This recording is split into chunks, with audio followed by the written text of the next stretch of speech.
Hi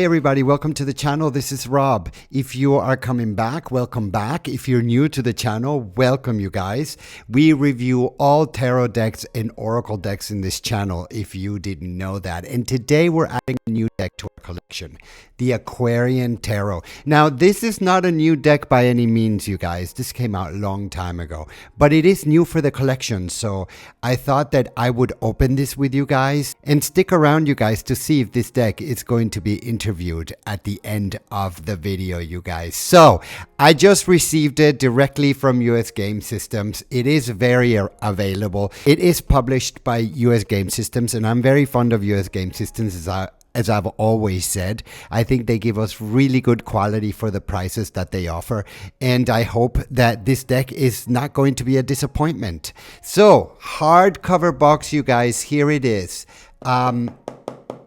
Here's the back of the box, and you can pause your device and read that if you're interested.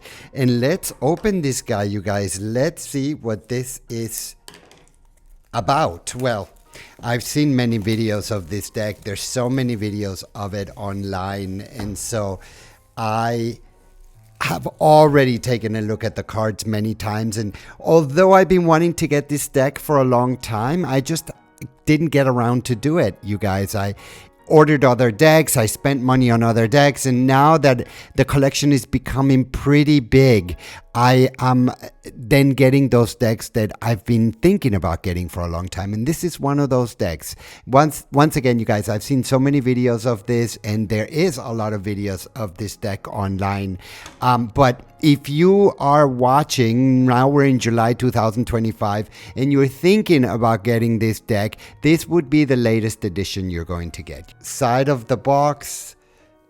The other side of the box, it is by US Game Systems, of course. And the deck is created by David Palladini, and a Psychic Tarot book by Craig Jungulas. Let's open this guy. Pretty colors, I can already see that. I love the purple inside of the top of the box. Here we go, and continuing with that purple color. Here's that purple color again. Here's the back of the book. Pretty impressive book, you guys. I mean, it's not very big, but it is thick. So 181 pages on this book. It is in color, and this is one of those things that I really like about US Game Systems, you guys. They really give you a nice book or literature with your decks. Not always, but the ones that have a hardcover box like this one will. This is the table of contents, you guys. Go ahead and pause your device and check that out if you want. It continues here. So it looks like it's pretty complete. Here's a preface, and you can also pause your device and read that. It continues here.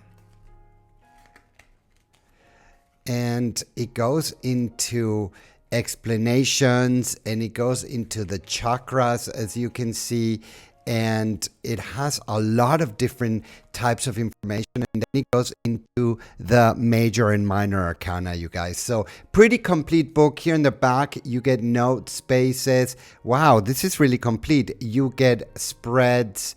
Yeah, complete guidebook. I'm looking forward to reading that and going through that, you guys, because it looks like it's pretty interesting. So let's see what's inside of the box. Of course, the cards are in here, and this is what the inside of the box looks like, you guys. And here are the cards, you guys. They are, of course, wrapped in cellophane. This is the back of the card. That looks really cool. It totally gives me a Japanese motif right away. I can sort of get that. And so let's unwrap this. You guys, as you can see, they're not gilded, so that's not a problem for me. Here is a card about David Palladini, and you can pause your device and take a look at that. And here is our full card. But before we go into the full, you guys, let's review this paper stock. You guys, this is your regular run of the mill US Game Systems cardstock. It's not bad, it's not the best, sort of feels a little bit too cardboard like, and so, you know, when you bend it, it kind of goes back, but not really. So it's okay, you guys. I think one is going to have to be careful when using this deck. I have seen this cardstock before for US Game Systems. I am familiar with this paper stock, you guys. So maybe a lot of you are familiar with this paper stock. Definitely, if you have US Game Systems, you've probably seen this cardstock before, you guys. So this is the full. And for those of you that don't know, you guys, this deck actually came out in the 1970s. So the copyright says 1985. So I'm not sure if US Game Systems has been publishing this deck since 1985, but that's what I saw. And so I know the deck was actually made in the 70s. So this is the Empress, and you can totally tell that this is a 70s deck. I mean, at least I can tell if this is a 70s deck. This is the Emperor. The writing already, the letters already give me some sort of a Art Deco sort of a feeling, right? At least that's what I'm getting. This is the Hierophant. This is the Lovers. This is the Chariot. It seems to be very, very straightforward. Now, I've heard a lot of people, this is Strength. I've heard a lot of people saying that they like to do a 3-card spread with this deck. Some other people I've heard that doing a whole reading with this deck seems to be complicated to them. This is the Hermit. I don't know why, but I'm not getting that so far. The Wheel of Fortune is this one. It looks to me like it's very direct. It looks to me like it would speak to me directly, and it's not going to beat around the bush. By the way, that was Justice, and this is the Hanged Man. Here is Death. Temperance. Yeah, I see all of, you can tell that it was done, the Devil, all done obviously by the same artist, but not only that, the theme is really there, and you can tell that they belong together, is what I'm trying to say. This card's, that's the Tower. These cards belong together. Of colors, there's not a variant of, this is the Star. There's not a variant of style of drawing. Everything is seem to be very much the same, really. The Sun, the Judgment, the World. See, and I'm getting that Art Deco sort of feeling, you guys. Really, it's all over the place. And so that is one of the first things that strikes to me. This is the 2 of Rods, and that was the Ace of Rods, by the way. And this one is the 3 of Rods, and of course rods are wands as we commonly know them. This is the 3 of Rods, and I'm not 4 of Rods. It's not chatting to me a great deal. I think it's just talking to me really direct, you guys. I don't see this as a deck that would completely chat to me for a long time. This is so direct. I would actually say this is the 7 of Rods, and of course I didn't mention the names on the other cards, but they're in order. 8 of Rods. Once again, you guys, this is a deck that it just is talking to me straight away. It's giving me a straight answer. 10 of Rods, and it's not beating around the bush. This is the Page of Rods. It's kind of like, I wouldn't say boring, but at the same time, it is kind of like boring. I'd have to say that it really keeps on, it doesn't step out of its path, right? This is the Queen of Rods. It looks like to me like I can already anticipate what the next card is going to look like. King of Rods. So for artistic, I mean, they're beautiful. I like them. By the way, the printing is pretty good, like US Game Systems. This is the Ace of Swords. Guys, I'm looking at these images and I'm thinking, okay, I can already see where they all fall. I can already see that we're not going to get out of the path. I can already see that it's pretty monotonous. This is the Four of Swords. It also gives me a feeling of seriousness. Five of Swords. It doesn't give me a feeling of playfulness. I don't think that this is a deck that I would take out when I'm feeling playful, per se. Six of Swords.